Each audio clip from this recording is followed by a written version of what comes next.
This is your News Source Evening Bulletin for today, Wednesday, the 5th day of April in the year 2023. I'm Gordon Mosley reporting, and here's what we're tracking tonight.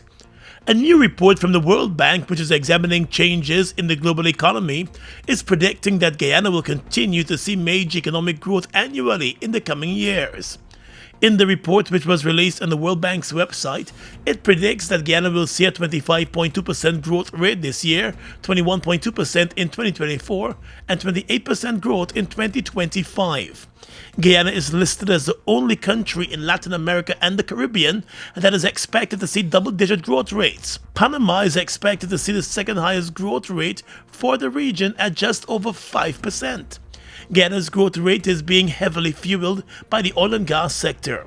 With an additional floating production, storage and offloading vessel coming on stream within months, the country is expected to see increased oil production and earnings. The report noted that the Caribbean is still recovering from the COVID-19 pandemic and the severe downturn that the economies in the region saw as a result of the pandemic. The report notes that the tourism sector, which many countries depend on, saw a decline in earnings by 71% in 2020, and the industry is still in recovery mode. The report, however, noted that business confidence in the Caribbean and Latin America remains strong. More news coming up in just a moment. It's been a long time coming. Overdue, some might say. But now that it's here, it will change life forever. And it is here to stay. The future is now. Transforming Guyana into the 21st century. Introducing GTT Fiber. Experience internet connectivity like never before. Speeds you deserve at prices you can afford from a name you can trust. Sign up today. GTT Fiber is here. GTT. Together, we rise faster. At Giftland Office Max, we're all about customer satisfaction. Whether it's clothing and shoes for the ladies, gents, and kids, or for the latest electronics or hardware appliance, we're always thinking of satisfying you, our dear customers.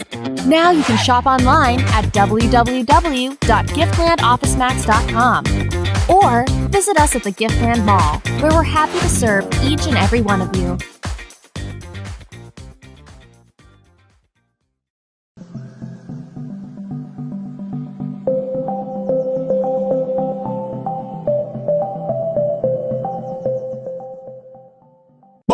Bust the flavors. We're full of flavors.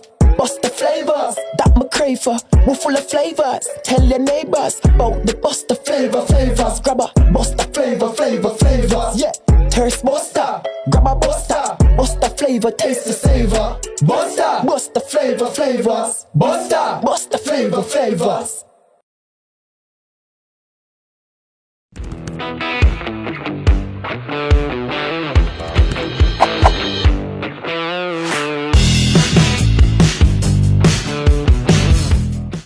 Strong and solid in countries far and wide. New India Assurance, we're standing by your side.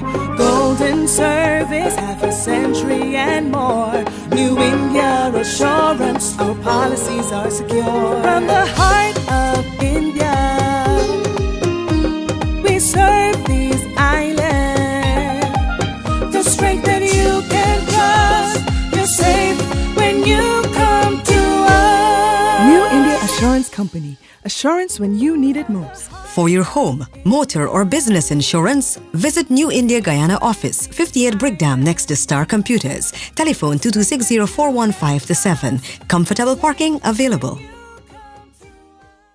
Vice President Barbara Jagdeo has indicated that should ESSO Exploration and Production Guyana Limited fail to justify the $214 million in expenses that was flagged by auditors during the country's first cost recovery audit on the oil expenses, those claims will be disallowed and the revenues directed to Profit Oil.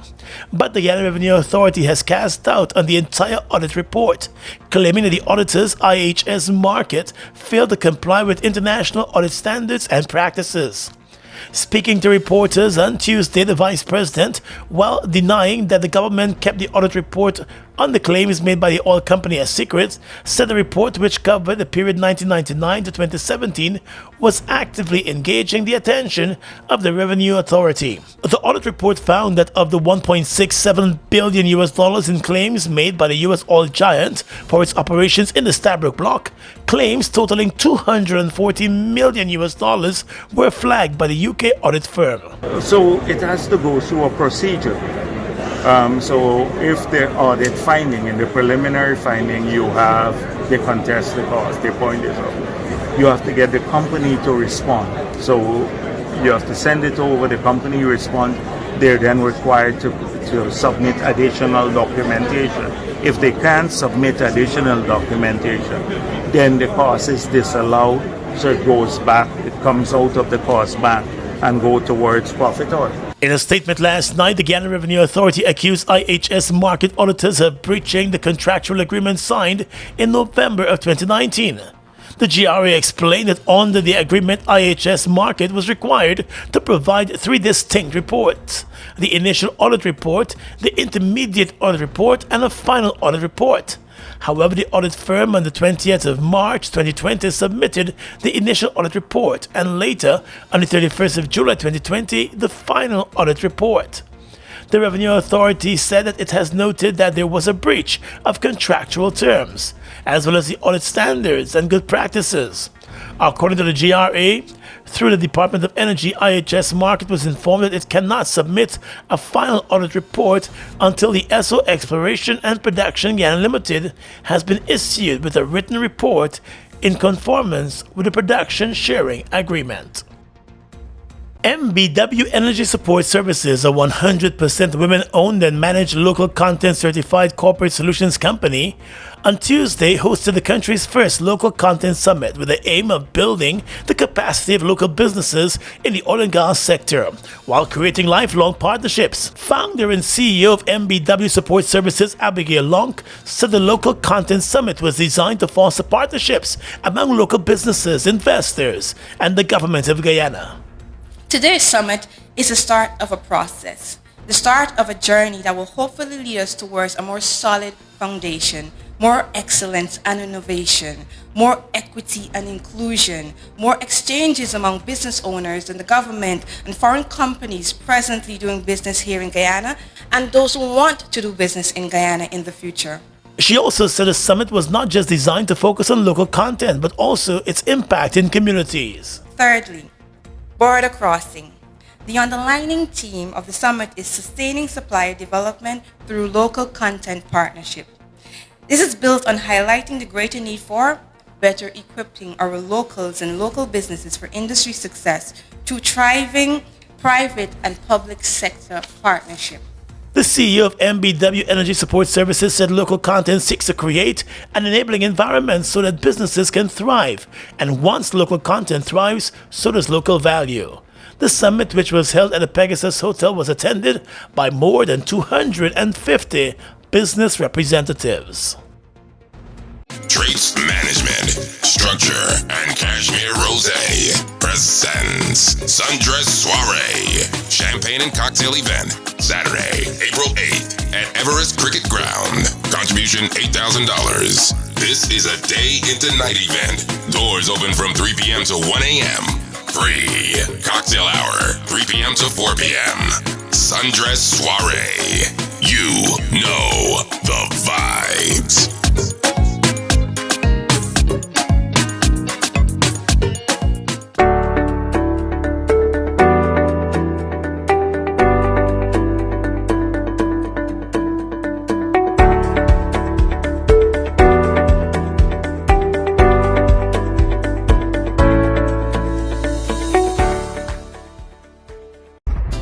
Ready for the ultimate event as Mackenzie Alumni Association presents official Night of Elegance.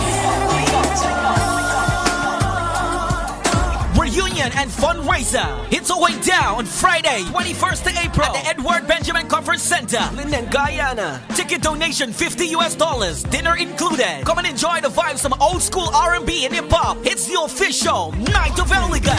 Night of Elegance. The Caribbean Development Bank has announced that it will finance consultancy services for a study to explore options for establishing a maritime cargo service between Barbados, Grenada, Guyana, and Trinidad and Tobago, primarily for the movement of agricultural products. The initiative is part of the CDB's pledge to improve food security within the Caribbean region and to promote regional cooperation, a statement from the CDB said. The statement also noted that it demonstrates the bank's support for the imperative announced last year by CARICOM heads of government to achieve a 25% reduction in the region's food import bill by 2025. The heads of government identified lack of adequate regional transportation as a major obstacle to the movement of agricultural products within the region and major contributor to food insecurity. The CDB's Director of Projects, Daniel Best, said policymakers in CARICOM have established that intra-regional agricultural trade can balance food deficits and surpluses, contribute to price stability, and increase the diversity of food supply, all of which can achieve greater food and nutrition security for the region. He noted that the CDB is aware that improving intra-regional trade in agriculture will require interventions across the ecosystem. However, the provision of efficient and sustainable transportation to move agricultural goods will go a far way in achieving 25 by 2025. The project is expected to explore options for addressing a range of factors affecting the conveyance of agricultural products by sea, including management and operational systems, onshore facilities, food safety provisions, and customs and plant quarantine operations. A 21-year-old businessman who was arrested on Monday with an unlicensed firearm and unlicensed ammunition appeared in court today to face illegal possession charges. The businessman Joshua Taylor from South Turkine, East Coast to Marara, appeared in court and denied the allegations leveled against him, that he was found to be in possession of ammunition without a license and was also in possession of a firearm without a license. Standing before Magistrate Liverpool at Esperandam Magistrates Court, the accused Joshua Taylor pleaded not guilty to the charges. He was placed on $200,000 bail and told to report to court on the 12th of May for the continuation of the matter. Agents of the Customs Anti-Narcotics Unit are stepping up their drug eradication efforts. On Wednesday, Kanu agents were on the east bank of Essequibo, and during an operation there, the agents busted a 51-year-old man with 30 pounds of imported marijuana. Kanu said the man's vehicle was intercepted in the Zealot New Housing Scheme, and during a search of the vehicle in the presence of the driver, agents found 12 brick-like parcels of what turned out to be marijuana that was from overseas. Kanu said the driver of the car, Pradesh Hadwar, who was the only occupant, was immediately arrested and taken to the Kanu headquarters along with the confiscated marijuana. It was at the headquarters that the other agents confirmed that it was indeed foreign marijuana, also known as poppy, that the man had in his possession. Kanu said the marijuana has a street value of more than 5 million Guyana dollars. Investigations are ongoing into the incident. The accused could find himself in court by tomorrow afternoon.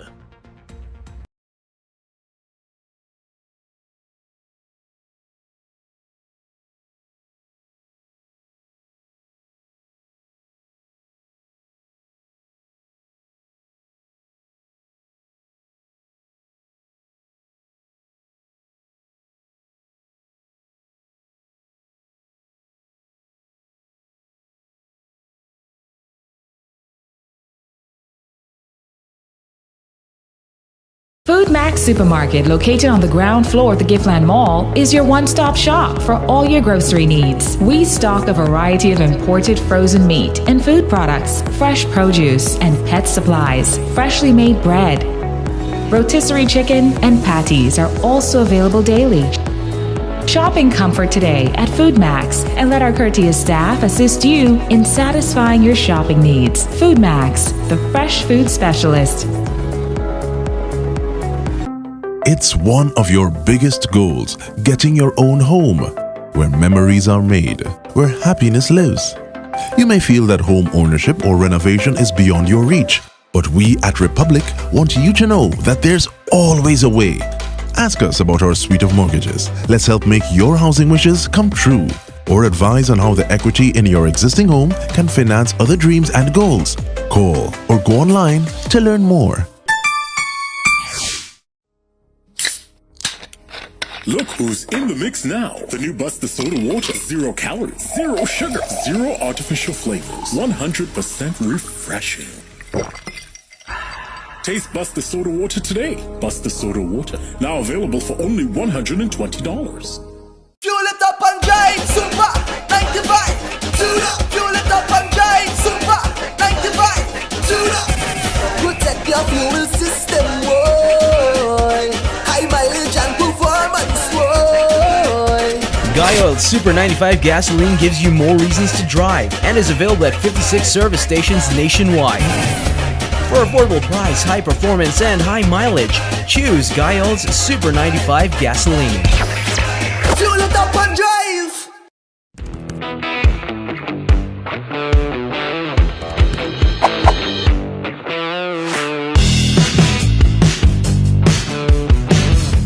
Across the region tonight, at least 4 young children were killed by a man wielding a cutlass at a kindergarten school in southern Brazil.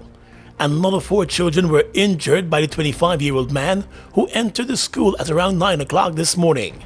At least one of those injured is reportedly in a serious condition, according to the BBC. The police in Brazil told the media that the attacker has since surrendered and is now in police custody. In a statement, the military police said that the assailant had handed himself in at one of the stations in the town. Firefighters said that around 40 children were inside the school at the time of the attack. The firefighters said that the assailant had jumped over a wall in order to gain entry to the privately run kindergarten school. He targeted his victims randomly. Parents ran to the kindergarten school as news of the incident spread throughout the town. City officials have suspended classes for the rest of the week. The Prime Ministers of Aruba, Curacao, and St. Martin and the State Secretary of Kingdom Relations have agreed to a new mutual regulation, where the legal basis has been laid for sustainable cooperation for public sector reforms in the Caribbean countries of the Kingdom. Besides financial, economic, and social reforms, it also covers reforms in other areas, such as education, healthcare, and strengthening the rule of law. A statement said over the past 2 years the reforms have been implemented based on the country packages of the Caribbean countries. The aim is to increase the economic resilience and the administrative governance within the countries in the interest of their inhabitants. The reforms are needed to address the various vulnerabilities that the countries face when dealing with economic setbacks due to the COVID-19 pandemic and other disasters. The new mutual regulation is the instrument deployed for sustainable cooperation within the kingdom. But the agreement is based on equality, ownership, and commonality. It also includes mutual commitment. In the Caribbean countries, the responsibility for coordinating the implementation of the reforms lies with the Ministers of General Affairs and the implementing organization falling under them. And finally tonight, international news. A Taliban order has barred Afghan women from working for the United Nations, the organization has said. The UN said the Taliban has informed them verbally, but there has not been any written communication to the UN of the move. The United Nations has told its Afghan staff, men and women, not to report to work for 48 hours, until it has clarity on the matter in meetings with the Taliban. There has been an increasing clampdown on women's freedoms since the Taliban seized power in Afghanistan in 2021. The UN has called the Taliban order unacceptable and, frankly, inconceivable. Female workers play a vital role in underground and operations, particularly in identifying other women in need. The UN has been working to bring humanitarian aid to 23 million people in Afghanistan, which is reeling from a severe economic and humanitarian crisis. Foreign female workers are exempt from the ban. And that's your News Source Evening Bulletin for tonight. I'm Gordon Mosley, reporting and encouraging you to stay safe.